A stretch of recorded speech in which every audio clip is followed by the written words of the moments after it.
रात के 2 बजे हैं। खिड़की के बाहर हल्की हवा चल रही है। पूरा शहर गहरी नींद में सो चुका है, लेकिन एक कमरा अब भी जाग रहा है। उस कमरे में एक हल्की पीली रोशनी जल रही है। टेबल पर फैले हुए हैं कुछ कागज, कुछ एनुअल रिपोर्ट्स, कुछ पुराने बैलेंस शीट्स और एक नोटबुक जिसमें कुछ नंबर्स लिखे हुए हैं। एक इंसान उस टेबल के सामने बैठा है, शांत, स्थिर, गहरी सोच में डूबा हुआ। वो जल्दी में नहीं है, वो किसी एक्साइटमेंट में नहीं है, उसके चेहरे पर कोई लालच नहीं है और नहीं कोई डर। वो बस सोच रहा है, समझ रहा है गहराई से। वो ट्रेडर नहीं है जो हर दिन प्राइस के पीछे भागता है। वो गैम्बलर नहीं है जो किस्मत के भरोसे पैसा लगाता है। वो एक इन्वेस्टर है और आज वो एक ऐसा फैसला लेने वाला है जो शायद आज छोटा लगे, लेकिन आने वाले 10 सालों में उसकी पूरी जिंदगी बदल सकता है। लेकिन यह कहानी सिर्फ उसकी नहीं है, यह कहानी आपकी भी हो सकती है, क्योंकि हर इंसान के जीवन में एक ऐसा पल आता है जब वो डिसाइड करता है कि वो भीड़ का हिस्सा बनेगा या अलग सोचकर आगे बढ़ेगा। आज शायद वही पल है आपके लिए। लोग कहते हैं स्टॉक मार्केट एक खेल है, कुछ कहते हैं जुआ है, कुछ कहते हैं बहुत रिस्की है, और कुछ लोग इसे शॉर्टकट समझते हैं, जल्दी अमीर बनने का रास्ता। लेकिन सच्चाई इन सबसे अलग है। स्टॉक मार्केट न तो जुआ है, न शॉर्टकट है, और न ही सिर्फ रिस्क है। स्टॉक मार्केट एक आईना है जो आपकी सोच को रिफ्लेक्ट करता है। अगर आपकी सोच क्लियर है तो मार्केट आपको रिवॉर्ड देगा। अगर आपकी सोच वीक है तो मार्केट आपको सिखाएगा, कभी लॉस के रूप में, कभी रिग्रेट के रूप में। मान लो आपने एक स्टॉक खरीदा, क्यों? क्योंकि किसी ने कहा यह स्टॉक ऊपर जाएगा। आपने बिना समझे इन्वेस्ट किया, कुछ दिन बाद प्राइस गिर गया, आप डर गए, आपने बेच दिया, और कुछ महीनों बाद वही स्टॉक डबल हो गया। क्या हुआ? क्या मार्केट गलत था? नहीं। क्या कंपनी गलत थी? नहीं। गलती कहां थी? गलती आपकी सोच में थी। यही डिफरेंस है एक ट्रेडर और एक इन्वेस्टर में। ट्रेडर प्राइस देखता है, इन्वेस्टर वैल्यू देखता है। ट्रेडर रिएक्ट करता है, इन्वेस्टर सोचता है। ट्रेडर जल्दी में होता है, इन्वेस्टर धैर्य रखता है, और यही धैर्य समय के साथ वेल्थ में बदल जाता है। अब सवाल उठता है, वैल्यू क्या है? किसी कंपनी की असली कीमत क्या है? क्या वो प्राइस है जो स्क्रीन पर दिखता है? नहीं, प्राइस तो सिर्फ एक नंबर है जो हर सेकंड बदलता है। वैल्यू कुछ और है। वैल्यू वो है जो कंपनी असल में वर्थ करती है। अगर आज आपको मौका मिले कि आप एक पूरी कंपनी खरीद सकते हैं, तो आप क्या देखोगे? क्या आप सिर्फ उसका करंट प्रॉफिट देखोगे? नहीं, आप देखोगे उसके पास क्या एसेट्स हैं, उसकी अर्निंग कितनी स्टेबल है, उसका बिजनेस फ्यूचर में कैसा रहेगा। यही 3 चीजें मिलकर बनाती हैं इंट्रिंसिक वैल्यू। अब इमेजिन करो, एक कंपनी है जो हर साल 10 लाख रुपए कमाती है, उसके पास 50 लाख रुपए के एसेट्स हैं और उसका बिजनेस स्टेबल है। अगर कोई आपसे पूछे कि इस कंपनी की कीमत क्या है, तो क्या आप 10 लाख रुपए बोलोगे? नहीं, आप सोचोगे ये बिजनेस मुझे फ्यूचर में कितना देगा, और उसी हिसाब से वैल्यू तय करोगे। यही सोच वैल्यू इन्वेस्टिंग की नींव है। लेकिन यहां एक ट्विस्ट है, हर कंपनी इक्वल नहीं होती। कुछ कंपनीज ऐसी होती हैं जहां कोई भी आसानी से एंटर कर सकता है। छोटे रेस्टोरेंट, लोकल शॉप्स, यहां कंपटीशन बहुत होता है, प्रॉफिट लिमिटेड होता है। इन्हें कहते हैं फ्री एंट्री बिजनेस, जहां कोई स्पेशल एडवांटेज नहीं होता। और कुछ कंपनीज एकदम अलग होती हैं। उनके पास स्ट्रॉन्ग ब्रांड होता है, टेक्नोलॉजी होती है, मार्केट डोमिनेंस होता है, या कभी कभी सिर्फ 2 बड़े प्लेयर्स होते हैं जिन्हें ड्यूओपोली कहते हैं।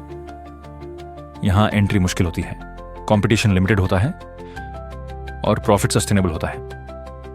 इन्हें कहते हैं फ्रैंचाइज बिजनेस।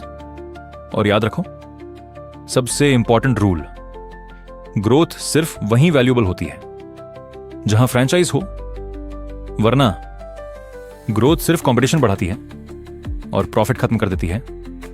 यही रीजन है कि कुछ कंपनीज सालों तक ग्रो करती हैं और कुछ स्टार्ट होने के बाद भी स्ट्रगल करती हैं। अब एक और गहरी बात जो बहुत कम लोग समझते हैं, एक कंपनी की सक्सेस सिर्फ उसके मैनेजमेंट पर डिपेंड नहीं करती, बल्कि उस बिजनेस की क्वालिटी पर डिपेंड करती है। एक महान इन्वेस्टर ने कहा था, अगर आप एक खराब बिजनेस में हो तो चाहे आप कितने भी अच्छे मैनेजर हो, आप जीत नहीं सकते। ये ऐसे है जैसे आप एक कमजोर नाव में बैठे हो। आप पूरी ताकत से चप्पू चला रहे हो, लेकिन नाव ही कमजोर है, तो आप आगे नहीं बढ़ पाओगे। लेकिन अगर नाव मजबूत है तो आप आराम से लंबी दूरी तय कर सकते हो। इसलिए इन्वेस्टिंग में सही बिजनेस चुनना सबसे जरूरी है। लेकिन सही बिजनेस चुनना ही काफी नहीं है, क्योंकि दुनिया में सबसे अच्छा बिजनेस भी गलत प्राइस पर खरीदा जाए तो वो एक खराब इन्वेस्टमेंट बन सकता है।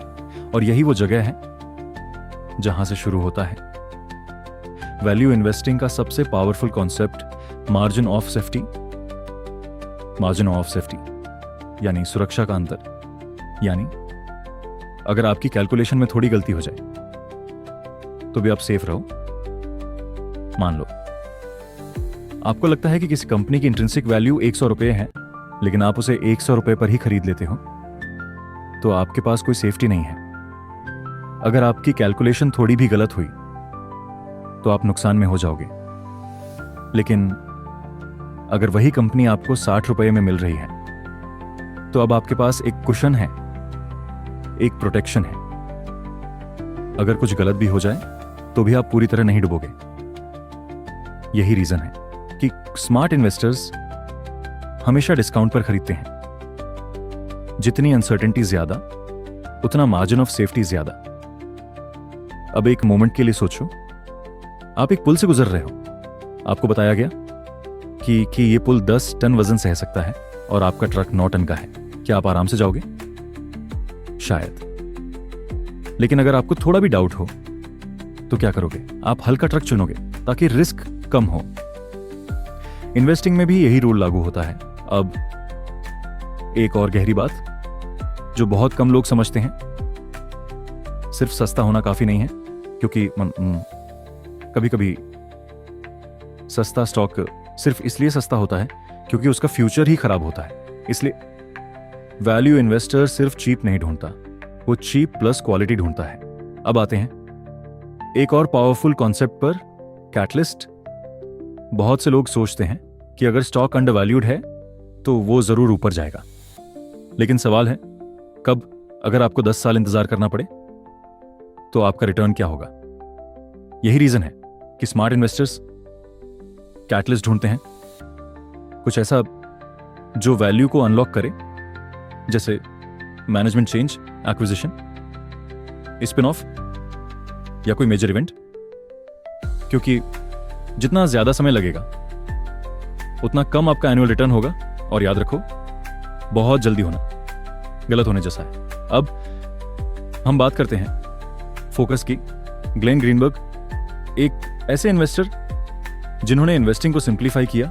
उन्होंने कहा, इन्वेस्टिंग गोल्फ की तरह है, जहां आपको हर बार लॉन्ग शॉट नहीं मारना, बल्कि आसान शॉट्स ढूंढने हैं। उन्होंने इसे कहा टू इंच पुट एंड, यानी ऐसे मौके जहां गलती की संभावना बहुत कम हो। उन्होंने 100 स्टॉक्स में इन्वेस्ट नहीं किया, उन्होंने सिर्फ 8 से 10 कंपनीज चुनी, लेकिन हर कंपनी को गहराई से समझा, इतना कि उन्हें हर डिटेल पता होती थी। कंपनी कैसे पैसा कमाती है, उसका रिस्क क्या है, उसका फ्यूचर क्या है। अब सोचो, आपके पास 20 स्टॉक्स हैं, क्या आप हर एक को डीपली समझ सकते हो? नहीं। लेकिन अगर आपके पास सिर्फ 5 हैं तो आप मास्टर बन सकते हो।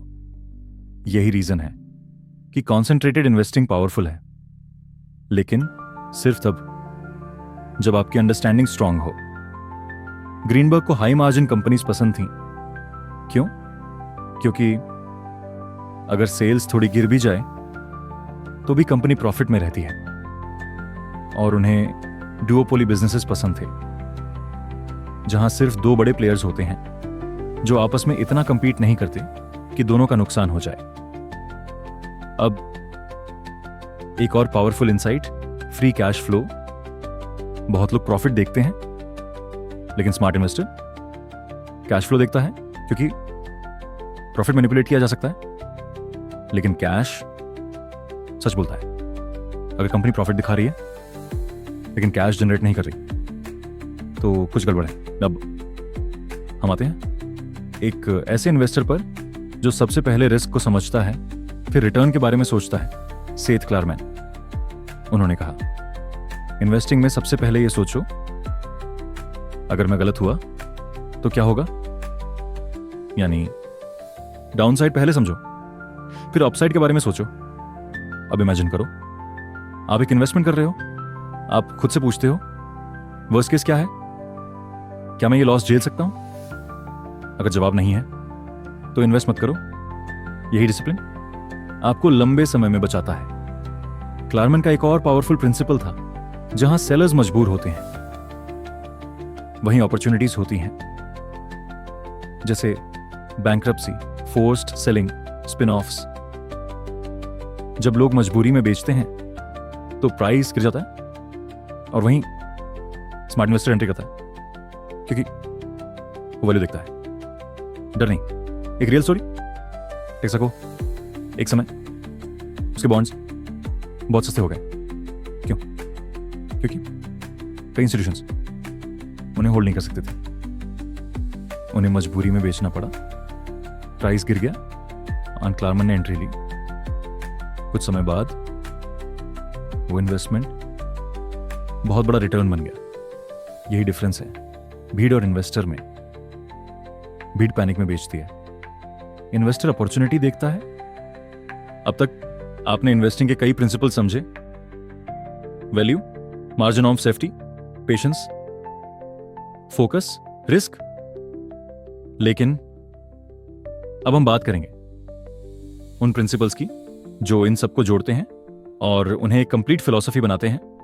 माइकल प्राइस, एक ऐसे इन्वेस्टर जिन्होंने इन्वेस्टिंग को बहुत प्रैक्टिकल तरीके से देखा। उन्होंने कहा, अगर मैं पूरी कंपनी खरीदूं तो मैं कितना पे करूंगा। यही उनका वैल्यूएशन का तरीका था। वो स्टॉक को नंबर्स के रूप में नहीं देखते थे, वो उसे बिजनेस के रूप में देखते थे। अब सोचो, अगर आप किसी दुकान को खरीदने जाओ तो क्या आप सिर्फ उसके डेली सेल्स देखोगे? नहीं, आप देखोगे उसका लोकेशन, उसका कस्टमर बेस, उसकी रेपुटेशन और उसका फ्यूचर। ये approach Michael price stock market में यूज करते थे। उन्होंने एक रूल बनाया, 40% डिस्काउंट। अगर कोई स्टॉक इंट्रिंसिक वैल्यू से 40% सस्ता नहीं है तो वो इन्वेस्ट नहीं करते थे। क्यों? क्योंकि मार्जिन ऑफ सेफ्टी स्ट्रांग होना चाहिए। लेकिन उन्होंने एक और चीज पर बहुत ध्यान दिया, मैनेजमेंट। क्या कंपनी के मैनेजर्स खुद ओनर की तरह सोचते हैं? क्या वो शेयर होल्डर्स के इंटरेस्ट में काम करते हैं या सिर्फ अपनी सैलरी बढ़ाने में लगे हैं? क्योंकि गलत मैनेजमेंट अच्छे बिजनेस को भी खराब बना सकता है। अब आते हैं वोल्टर क्लोज पे। उन्होंने इन्वेस्टिंग को बहुत सिंपल रखा, ना कोई कॉम्प्लेक्स मॉडल, ना कोई प्रेडिक्शन, बस सिंपल रूल्स। पहला रूल, नॉइज को इग्नोर करो। मार्केट हर दिन कुछ ना कुछ बोलता है, न्यूज, टिप्स, प्रेडिक्शंस, लेकिन इनमें से ज्यादातर इररिलेवेंट होता है। अगर आप हर आवाज सुनोगे तो आप कंफ्यूज हो जाओगे। इसलिए फोकस सिर्फ अपने एनालिसिस पर रखो। दूसरा रूल, एक बार में पूरा पैसा मत लगाओ, क्योंकि मार्केट हमेशा नीचे जा सकता है। आपको लगता है ये बॉटम है, लेकिन मार्केट और गिर जाता है। इसलिए हमेशा कैश बचाकर रखो ताकि आप और खरीद सको जब अपॉर्चुनिटी और बेहतर हो जाए। यह लेसन हर इन्वेस्टर अपने एक्सपीरियंस से सीखता है। अब पॉल सुनकिन, उन्होंने एक अलग रास्ता चुना, स्मॉल कैप इन्वेस्टिंग, छोटी कंपनीज जिन्हें कोई नहीं देखता, जिन्हें एनालिस्ट कवर नहीं करते, जहां इंफॉर्मेशन लिमिटेड होती है, लेकिन यहीं छुपे होते हैं सबसे बड़े अपॉर्चुनिटीज। उन्होंने एक सिंपल सवाल पूछा, अगर मैं पूरी कंपनी खरीदूं तो मुझे कितना रिटर्न मिलेगा? यानी मैं जो पैसा दे रहा हूं उस पर अर्निंग कितनी है? इस अप्रोच को कहते हैं कैप रेट थिंकिंग। ये एक स्टार्टिंग पॉइंट है जहां से आप डिसाइड करते हो कि कंपनी वर्थ है या नहीं। अब अगर हम इन सभी इन्वेस्टर्स को देखें, ग्रीनबर्ग, क्लारमन, प्राइस, श्लॉस, सोनकिन, तो हमें एक पैटर्न दिखता है। ये सब अलग हैं, लेकिन इनकी सोच एक जैसी है। ये लोग भीड़ के खिलाफ सोचते हैं। जहां लोग डरते हैं ये खरीदते हैं, जहां लोग लालच में आते हैं ये रुक जाते हैं। ये लोग प्रेडिक्शंस नहीं करते, ये इकोनॉमी को प्रेडिक्ट नहीं करते, ये सिर्फ वैल्यू को समझते हैं और उसी के आधार पर डिसीजन लेते हैं। अब सबसे इंपॉर्टेंट सवाल, आप क्या करोगे? क्या आप भीड़ का हिस्सा बनोगे या अलग सोचोगे? क्या आप टिप्स के पीछे भागोगे या खुद एनालिसिस करोगे? क्या आप जल्दी अमीर बनने की कोशिश करोगे या धीरे धीरे वेल्थ बिल्ड करोगे? अब इमेजिन करो, आप आज से 5 साल बाद आपकी जिंदगी कैसी होगी? क्या आप वही इंसान रहोगे या एक डिसिप्लिन इन्वेस्टर बन चुके होंगे? आपके डिसीजंस आपका फ्यूचर बनाते हैं। वैल्यू इन्वेस्टिंग सिर्फ पैसा कमाने का तरीका नहीं है, यह एक माइंडसेट है, एक फिलॉसफी है जो आपको सिखाती है धैर्य, अनुशासन और क्लैरिटी। यह आपको सिखाती है कि कब एक्शन लेना है और कब वेट करना है। यह आपको सिखाती है कि कैसे नॉइज को इग्नोर करना है और कैसे फोकस बनाए रखना है। और सबसे इंपॉर्टेंट, यह आपको सिखाती है कि कैसे अपने इमोशंस को कंट्रोल करना है, क्योंकि मार्केट आपको बार बार टेस्ट करेगा, कभी डर से, कभी लालच से, कभी डाउट से। लेकिन अगर आपकी सोच मजबूत है तो आप हर टेस्ट पास करोगे और धीरे धीरे आप देखोगे कि पैसा आपके लिए काम करना शुरू कर चुका है। आपको हर दिन काम करने की जरूरत नहीं है, आपके इन्वेस्टमेंट्स आपके लिए काम कर रहे हैं और यही है फाइनेंशियल फ्रीडम। अब अंत में एक सिंपल मैसेज, धीरे चलो लेकिन सही दिशा में चलो, क्योंकि धीरे चलने वाला अक्सर सबसे दूर जाता है। एक दिन जब आप पीछे मुड़कर देखोगे तो आपको एहसास होगा कि सबसे बड़ा डिसीजन स्टॉक नहीं था, आपकी सोच थी, और शायद आज आपकी नई शुरुआत है। अगर यह कहानी आपके दिल को छू गई तो इसे शेयर जरूर करें और याद रखो, इन्वेस्टर बनो, ट्रेडर नहीं।